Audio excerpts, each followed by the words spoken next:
Bismillahirrahmanirrahim. Assalamualaikum warahmatullahi wabarakatuh. Salam sejahtera untuk kita semua. Tapi pun Ibu dan Bapak, rekan-rekan guru, jumpa lagi dengan kami di channel Sertifikasi Guru Media Sharing Informasi dan Edukasi seputar pendidikan profesi dan sertifikasi guru Indonesia.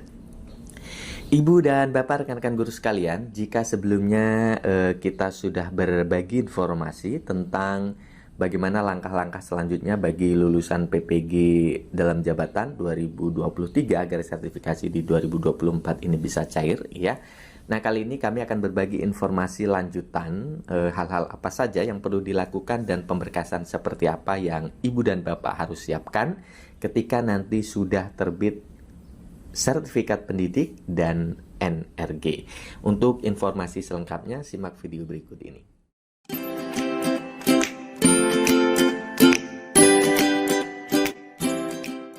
Oke, Ibu dan Bapak, rekan-rekan guru sekalian, agar sertifikasi bisa cair, utamanya bagi Bapak Ibu guru yang lulus PPG di tahun 2023 dan tentunya baru akan menerima tunjangan sertifikasi di 2024 ini, begini adalah cara pengajuannya Bapak dan Ibu, dengan catatan memang sertifikat pendidik dan NRG sudah terbit, ya. Sebelumnya Bapak dan Ibu perlu pahami bahwa di dalam tahapan penyaluran tunjangan profesi maupun tunjangan khusus dan juga tambahan penghasilan begitu, ya, ada 4 langkah yang harus dilalui. Pertama adalah tentu melakukan pembaruan data guru ASN daerah dan guru swasta juga sama, ya, melalui dapodik sekolah. Jadi pastikan bahwa data-data yang Ibu dan Bapak input pada dapodik sekolah adalah data-data yang valid, ya, gitu. Kemudian nanti melalui dinas pendidikan masing-masing, apakah itu pendidikan kabupaten kota ataupun provinsi sesuai kewenangannya, akan melakukan validasi dan juga penetapan, ya, siapa saja yang berhak menerima penetapan menerima tunjangannya sertifikasi guru. Nah, ini tentu nanti adalah akan muncul melalui akun akun info GTK Bapak dan Ibu masing-masing, di mana apakah info GTK Bapak dan Ibu sekalian valid atau belum valid begitu, ya. Ketika sudah valid, maka disinilah nanti akan Bapak dan Ibu melakukan pengajuan ataupun pemberkasan. Setelah itu kemudian baru dilakukan pembayaran tunjangan dan tunjangan diterima oleh Bapak Ibu guru sekalian.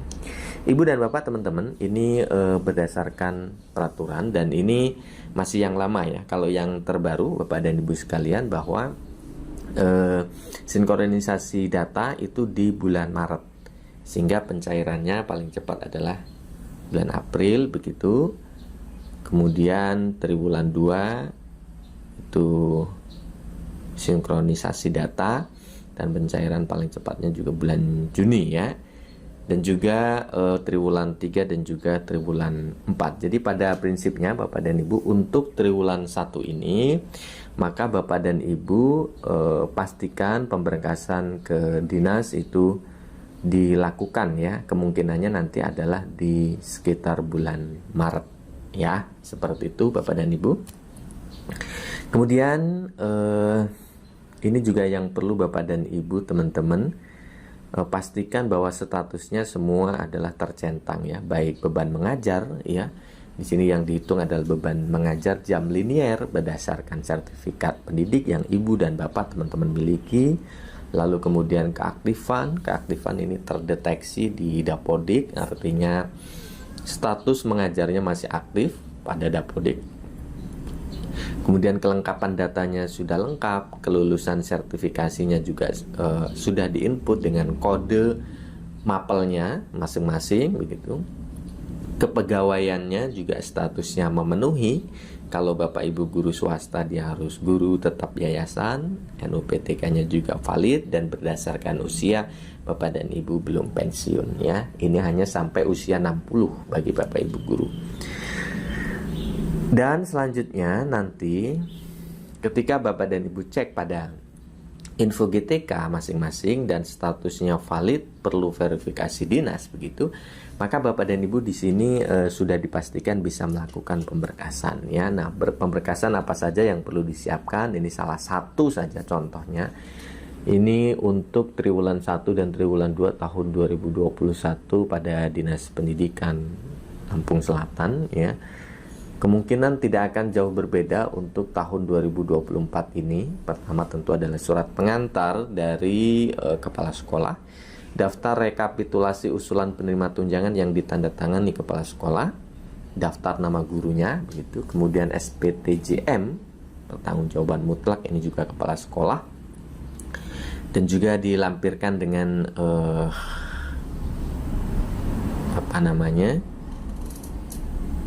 daftar hadir guru ya begitu. Kemudian info GTK yang sudah valid tadi yang ditandatangani di atas materai oleh masing-masing guru, melampirkan SK penunjukan pengangkatan sebagai guru bagi yang belum memiliki SK jabatan fungsional, melampirkan fotokopi sertifikat pendidik dan fotokopi buku rekening Bank Lampung bagi guru yang baru menerima tunjangan profesi. Nah, ini adalah Bapak dan Ibu terkait dengan persyaratan yang harus Bapak dan Ibu siapkan ketika akan melakukan pemberkasan pertama kali ya penerima tunjangan sertifikasi guru di 2024. Nah, saya kira untuk Dinas Pendidikan kabupaten kota dan juga provinsi lain tidak terlalu berbeda jauh ya. Pada prinsipnya adalah bahwa Ibu dan Bapak teman-teman perlu memastikan bahwa info GTK Bapak dan Ibu sudah valid dan berhak untuk melakukan pemberkasan ya, seperti itu.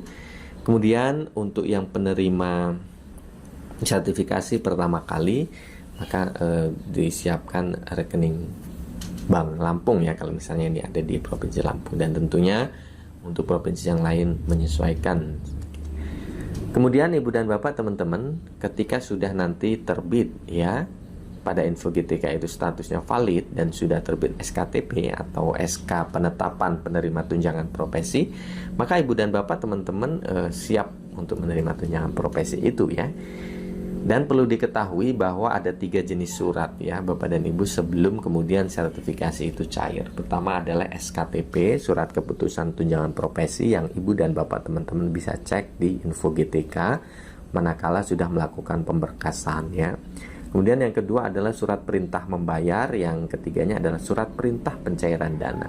Dan ini adalah sifatnya berurutan. Ketika terbit SKTP maka nanti Dirjen GTK akan menyurati ya, memberikan surat perintah membayar kepada KPPN Kementerian Keuangan. Baru kemudian nanti dari Kementerian Keuangan akan terbit surat perintah pencairan dana pada bank yang ditunjuk untuk disalurkan kepada penerima tunjangan gitu ya. Ibu dan Bapak teman-teman, ini salah satu contoh dari SKTP ya, surat keputusan penerima tunjangan profesi. Kemudian ini contoh daripada data lampirannya begitu ya, penerima tunjangannya. Dan juga pada info GTK nanti jika sudah ada pencairan begitu ya, siap untuk dicairkan, maka ini akan terlihat seperti ini. Ini contohnya surat SPM-nya sudah terbit, cuman SPPD-nya belum terbit. Ketika SPPD sudah terbit, maka nanti akan terima tunjangan ya, maksimal setelah 14 hari kerja setelah diterbitkannya SPPD. Ibu dan Bapak teman-teman, nah seperti ini contohnya, ini SPM sudah terbit, SPPD sudah terbit, nah maka sudah dipastikan dan akan masuk pada rekening Bapak dan Ibu masing-masing.